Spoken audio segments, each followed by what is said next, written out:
Elles sont considérées comme des actions de bons pères de famille, elles versent des dividendes depuis des décennies. On les cite souvent comme les actions à acheter lorsque l'on commence à investir en bourse dans des actions à dividendes.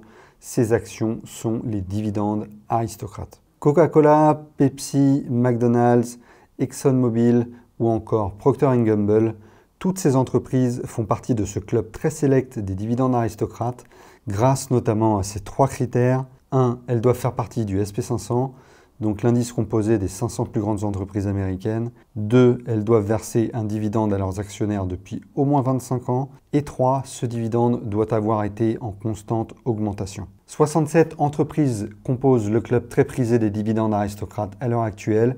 Et il existe d'ailleurs un club encore plus fermé, les Dividend Kings, composés des dividendes aristocrates plus. Les Dividend Kings versent et augmentent leurs dividendes depuis au moins 50 ans.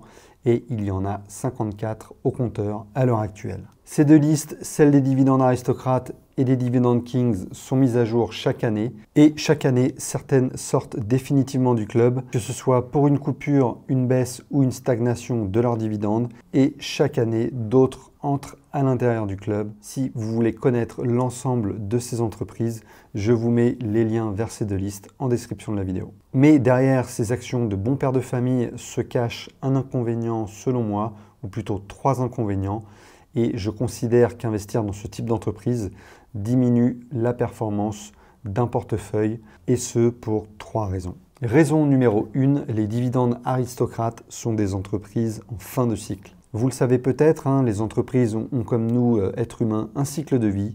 Ce cycle de vie se compose de 4 grandes phases: la création, la croissance, la maturité et le déclin. Certains parleront de 5 voire de 6 phases, en y ajoutant une phase en plus au début ou une phase dite de restructuration ou de renouveau à la fin. Mais ici, on va faire simple et plutôt partir sur ces 4 grandes phases. On a en premier lieu la création, qui est un peu comme l'enfance de l'entreprise. C'est par exemple le cas des startups nouvellement créées. En général, ces entreprises ne sont pas encore cotées en bourse et sont dans une phase de recherche de capital, car elles ne sont pour la plupart pas encore rentables. On peut prendre l'exemple de l'entreprise française d'intelligence artificielle, Mistral, fondée il y a tout juste un an, en avril 2023, et qui a réussi à lever 15 millions d'euros auprès de Microsoft. Mistral est dans cette phase de lancement, même si elle est légèrement à cheval avec la phase d'après. Cette phase d'après, c'est la phase de croissance, propre aux entreprises dites de croissance. On retrouve dans cette phase beaucoup d'entreprises de la tech américaines, comme Microsoft justement, Apple, Meta, etc. Ces entreprises ont généralement une grosse croissance de leur chiffre d'affaires et de leurs bénéfices et peuvent dans certains cas commencer à verser un dividende. C'est le cas de Microsoft et d'Apple, les deux plus grosses capitalisations boursières au monde. Elles versent un dividende respectivement depuis 1986 et 2012. La particularité de ce dividende est qu'il est souvent en forte croissance. Alors c'est un petit peu moins le cas pour Apple ces derniers temps, mais en général le dividende de ces entreprises peut croître de 10% voire plus chaque année. Troisième phase, la phase de maturité ou de stabilisation, et c'est ce qui justement concerne nos dividendes aristocrates. C'est la phase où l'entreprise est en vitesse de croisière, elle n'a plus beaucoup de croissance à attendre de son marché. Prenons l'exemple de Coca-Cola, des centaines de millions de personnes boivent du Coca quotidiennement et on voit mal comment Coca pourrait faire en sorte de faire boire davantage de sa boisson à ses clients. Donc on dit que la forme est arrivée à maturité ou en phase de stabilisation. Idem pour McDonald's, l'entreprise est implantée partout dans le monde.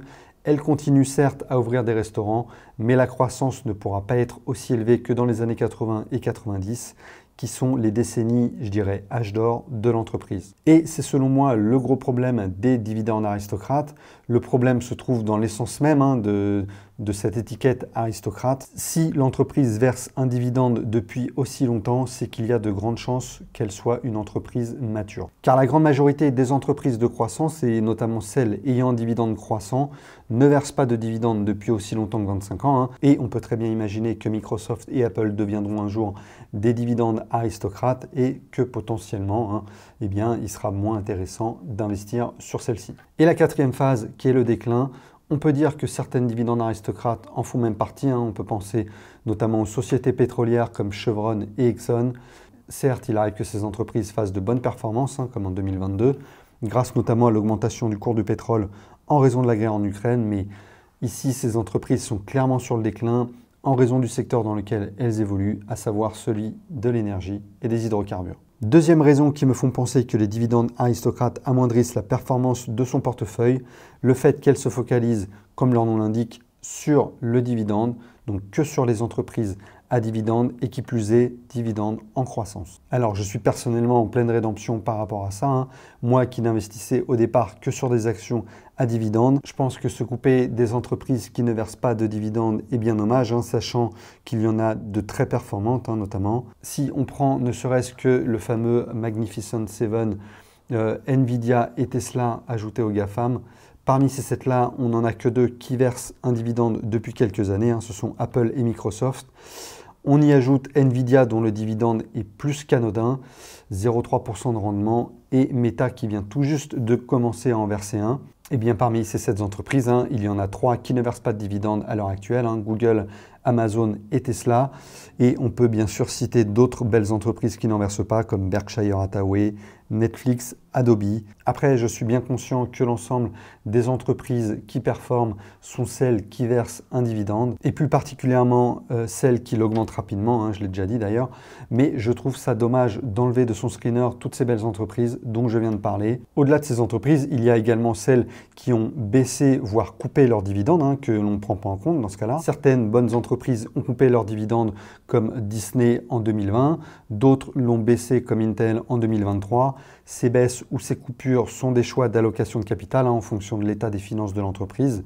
Ça peut être d'ailleurs un bon choix, hein, pour que l'entreprise puisse par exemple rembourser une dette ou faire face à de nouveaux investissements.